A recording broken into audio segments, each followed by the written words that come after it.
Pemirsa, minyak goreng kemasan merek Minyak Kita kembali mengalami kenaikan. Selain itu, stok minyak kita juga langka di pasaran dikarenakan kurangnya pasokan dari distributor.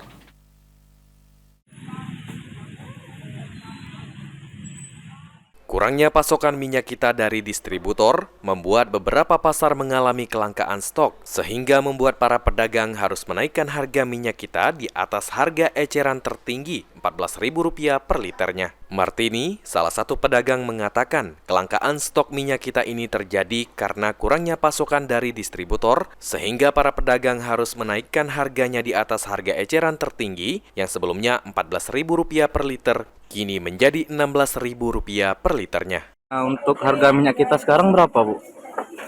Sekarang 16. 16. Kalau dulu berapa, Bu? Dulu waktu pertama keluar dulu 14. Ada labelnya tulisan 14. Sekarang kan labelnya nggak ada lagi, nggak tahu, katanya naik. Ya kita modal naik, kita jual juga naik kan. Gitu. Ini, Bu, menurut Ibu kira-kira penyebab naiknya karena apa, Bu? Katanya minyak anunya naik, bahan bakunya apa. Naik dari situnya dia ngomong, nggak tahu gitu.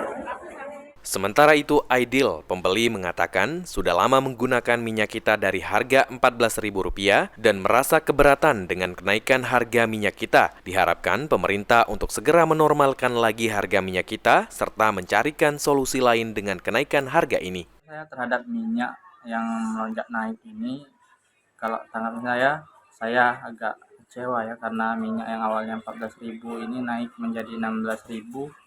Mungkin jadi bukan hanya saya saja yang keberatan, mungkin banyak orang lain juga yang keberatan. Ya, untuk harapannya kepada pemerintah sendiri bagaimana, Pak?